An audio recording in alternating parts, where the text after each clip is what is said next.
যদি এইভাবে চলতে থাকে তাহলে কিভাবে হবে? এটা একটা ফ্রেজ। এর ইংলিশটা ইফ দিস গোজ অন। যদি এইভাবেই চলতে থাকে। অনেক সময় বাড়িতে এরকম সিচুয়েশন আসে, ধরো হাজবেন্ড অনেক খরচা করে তো ওয়াইফ তাকে বলছে যে এইভাবে যদি চলতে থাকে তাহলে আমরা কিভাবে টাকা সঞ্চয় করব? If this goes on how we will save money? If this goes on how we will save মানি? এইভাবে চলতে থাকে কিভাবে আমরা টাকা সঞ্চয় করব? এইভাবে চলতে থাকলে আমার পক্ষে তোমার সাথে কাজ করা সম্ভব নয়।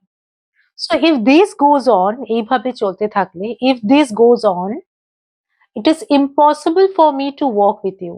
If this goes on, it is impossible for me to walk with you. যদি এইভাবে চলতে থাকে আমি ওর সাথে কথা বলবো না। If this goes on, I will not talk to him.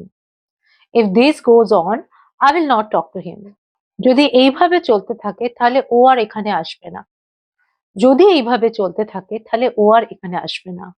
এই সেন্টেন্সের ইংলিশটা তোমরা আমাকে কমেন্ট বক্সে লিখে জানাও। আরো এরকম ছোট ছোট ফ্রেজেস, ছোট ছোট ইডিয়মস শিখতে হলে আমার চ্যানেলকে ফলো করো Sumana ji to learning. Like, share and subscribe.